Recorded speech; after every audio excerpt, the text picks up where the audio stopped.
কেৰাহীখন লাহে লাহে গৰম হৈ আহিছে। গৰম হোৱাৰ লগালগ ইয়াত মই দিম তেল। প্ৰথমতে তেলখিনি দি ল'ব লাগিব। তেলখিনি অলপ গৰম হ'বলৈ দিম। যিহেতুকে মই ফুলকবিখিনি জোখৰ হিচাপত কাটি লৈছোঁ আৰু আলুগুটিখিনিও নিজৰ জোখ হিচাপত কাটি লৈছোঁ। 2টা আলুগুটি লৈছোঁ আৰু এপাহ ফুলকবি লৈছোঁ। প্ৰথমতে আলুখিনি মই ভাজি ল'ম। ভাল ধৰণে আলুখিনি ফ্ৰাই কৰি ল'ব লাগিব। যিহেতুকে নহ'লে দুইটা একেলগে ফ্ৰাই কৰিলে যিহেতুকে ভাগি যোৱাৰ চান্স থাকে। প্ৰথমতে আলুখিনি ফ্ৰাই কৰি লৈছোঁ। যিহেতুকে আলুখিনি প্ৰথমতে ফ্ৰাই কৰি লওঁ, তাৰপাছত ফুলকবিখিনি ফ্ৰাই কৰিম। আলুখিনি একদম ধুনীয়াকৈ আমলৰি বৰণ অহালৈকে ভাজি থাকিব লাগিব। আলুখিনি এতিয়া দেখিছে লাহে লাহে বৰণটো ধৰিছে অলপ। এইখিনি প্ৰথমতে ধুনীয়াকৈ ভাজি ল'ব লাগিব। এইখিনি সুন্দৰকৈ ভাজি হৈ গৈছে। এইখিনি এতিয়া এখন প্লেট লৈছোঁ, প্লেটখনত কাঢ়ি লওঁ। তাৰপাছত মই ফুলকবিখিনি ভাজিম, ফুলকবিখিনি ফ্ৰাই কৰিম। ফুলকবিখিনি একদম নিজৰ হিচাপত টুকুৰা টুকুৰকৈ কাটি লৈছোঁ। এতিয়া ফুলকবিখিনি ষ্ট'ভৰ কেৰাহীত দি দিছোঁ। একেখিনি তেলতে দিছোঁ। তেল বেছি তেল নালাগে, অলপ তেলত হৈ যায়। এই ৰেচিপিটো খাবলৈ খুবেই টেষ্টি হয়। মই খাই যিহেতুকে খুবেই ভাল পাওঁ, ভাবিলোঁ আপোনালোকৰ লগতো ৰেচিপিটো শ্বেয়াৰ কৰোঁ। ফুলকবি, আলুগুটি লগত এই ৰেচিপিটো খাই খুব টেষ্টি লাগে আৰু খুব ইউনিক হয়। খাবলৈ বস্তুও বেছি নালাগে বনাবলৈ। এতিয়া মই ফুলকবিখিনি সিজিবৰ কাৰণে অলপ সময় ঢাকি দিছোঁ। ভাল ধৰণে ফুলকবিখিনি সিজক। এতিয়া মই 5 মিনিটমানৰ পাছত দাঙি দিছোঁ। এতিয়া চাওঁ ফুলকবিখিনি সিজিছে নে নাই। এতিয়া আপোনালোকে দেখিছে ফাইনেলি ফুলকবিখিনি ধুনীয়াকৈ সিজি আহিছে। ফুলকবিখিনি সিজি অহাৰ লগে লগে এতিয়া ফুলকবিখিনিও কাঢ়ি দিম কেৰাহীৰ পৰা। এইখিনি কাঢ়িব পৰা হৈ গৈছে। তাৰপাছত অলপমান তেল লাগিব ইয়াত। অলপ তেল আছে। তেল নিদিলেও হয়, কিন্তু মই অলপ তেল ইয়াত সংযোগ কৰিম যাতে খাবলৈ টেষ্টি হয়। এই ৰেচিপিটো আলহী আহিলেও আপোনালোকে বনাই খাব পাৰে বা ঘৰতো বনাই খাব পাৰে। আপোনালোকে বনাই খাই আপোনালোকে জনাব কমেণ্টত যে আপোনালোকে খাই কেনেকুৱা পালে। এতিয়া মই অকণমান তেল ইয়াত সংযোগ কৰিছোঁ, বেছি নিদিওঁ, অকণমান তেল সংযোগ কৰি দিছোঁ। তাৰপাছত তেলখিনি অকণমান সময় গৰম হ'বলৈ দিব লাগিব। এতিয়া তেলখিনি ফাইনেলি গৰম হৈ আহিছে। গৰম হোৱাৰ লগে লগে ইয়াত মই দিছোঁ পিঁয়াজ।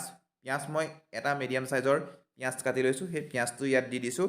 পিঁয়াজটো অলপ সময় 5 মিনিটমান সময় ভাজিব লাগিব ল' ফ্লেমত। ল' ফ্লেমত মই ভাজি আছোঁ, যিহেতুকে এইখিনি হাই ফ্লেমত নিদিব। হাই ফ্লেমত দিলে পিঁয়াজখিনি পটককৈ পুৰি যায়, সেইকাৰণে মই ল' ফ্লেমত দিছোঁ। এতিয়া মই ইয়াত দিছোঁ নহৰু, অকণমান নহৰু দিছোঁ। নহৰুটো দিলে তাৰ স্মাইলটো ভাল আহে, সেইকাৰণে মই অকণমান নহৰু ব্যৱহাৰ কৰিছোঁ। এতিয়া এইখিনি গলিবলৈ দিব লাগিব পিঁয়াজখিনি। এতিয়া লাহে লাহে পিঁয়াজ আৰু নহৰুৰ ফ্লেভাৰটো ধুনীয়াকৈ ফ্লেভাৰটো বনি আহিছে। এতিয়া ইয়াত দিম মছলা। প্ৰথমতে মছলাখিনি ইয়াত দি দিব লাগিব। এতিয়া মই ইয়াত দিবৰ কাৰণে হালধি, কাশ্মীৰী ৰেড চিলি পাউডাৰ আৰু লং কেইবাটাও মছলা লৈ লৈছোঁ। গোটেইকেইটা ইয়াত দি মিক্স কৰি ল'ব লাগিব, তেতিয়াহে তাৰ ফ্লেভাৰটো ভাল হ'ব। কাশ্মীৰী ৰেড চিলি পাউডাৰ তাৰ ফ্লেভাৰটো খুব ধুনীয়া কৰি আনে। এতিয়া দেখিছে ফ্লেভাৰটো পিঁয়াজখিনি গোটেইখিনি মছলা প্ৰথমতে ভাজি লৈছোঁ। এইখিনি গোটেইখিনি ভাজি ল'ব লাগিব অকণমান সময়, 5 মিনিটমান সময় এইখিনি ভাজিব লাগিব, তেতিয়াহে গোটেইখিনি ভাল ধৰণে সংমিশ্ৰণ হ'ব। তাৰপাছত ইয়াত মই দিম ফুলকবি আৰু আলুগুটি, যিহেতুকে প্ৰথমতে মই ভাজি লৈছোঁ। ভাজি ল'লে মানে যিহেতুকে একদম ধুনীয়াকৈ টুকুৰা টুকুৰ হৈ থাকে, খাবলৈ ভাল হয়, দেখিবলৈ ভাল হয়। মিক্স হৈ গ'লে একেলগে যি ভাজি লওঁ, তেতিয়া মানে ভাগি যোৱাৰ চান্স থাকে। প্ৰথমতে আলুগুটিখিনি মই দি লৈছোঁ। আলুগুটিখিনি ভাল ধৰণে মিক্স কৰি লওঁ। তাৰপাছত মই ফুলকবিখিনি দিম।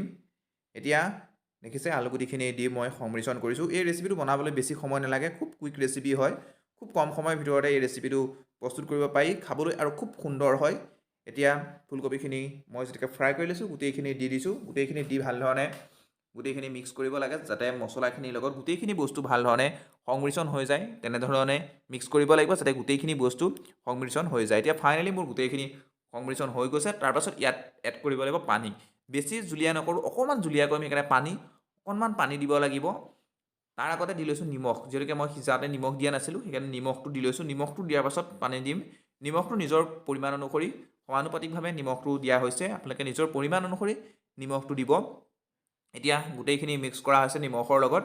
এতিয়া পানীটো এড কৰি দিওঁ। পানীটো এড কৰি দিলে তাৰপাছত অকণমান সময় যিহেতুকে সিজিবলৈ দিম, 5 মিনিটমান 10 মিনিটমান সময় অকণমান সিজিলেই মোৰ এই ৰেচিপিটো প্ৰস্তুত হৈ যাব। দেখিছে কিমান ধুনীয়া এটা কালাৰ আহি গৈছে, কিমান ধুনীয়া ফ্লেভাৰ আহি গৈছে। যিহেতুকে আপোনাৰ ঘৰত যদি মাংস নাথাকে, আপুনি মাংসৰ দৰে এই ৰেচিপিটো বনাই খাব পাৰে। মাংসৰ নিচিনা এটা স্মাইল আহি গৈছে। দেখিছে কিমান ধুনীয়াকৈ এটা টুকুৰা টুকুৰকৈ ৰৈ গৈছে। এই ৰেচিপিটো আপোনালোকে বনাই আপোনালোকে কমেণ্টত জনাব যে বনাই খাই কেনেকুৱা পাইছে।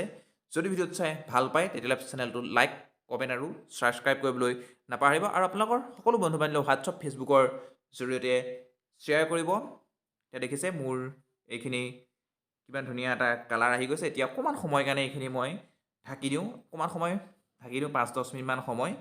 এতিয়া ফাইনেলি মোৰ গোটেইখিনি 5-10 মিনিট সময় হৈ গৈছে। এতিয়া উদঙাই দিছোঁ, দেখিছে কিমান ধুনীয়া, খুব ধুনীয়া এটা স্মাইল আহিছে, খুব ধুনীয়া ৰেচিপিটো প্ৰস্তুত হৈ গৈছে। ইয়াত দেখিছে ফুলকবি আৰু আলুৰ ৰেচিপি প্ৰস্তুত হৈ গ'ল। আজিলৈ আপোনালোকৰ পৰা বিদায় লৈছোঁ, ধন্যবাদ।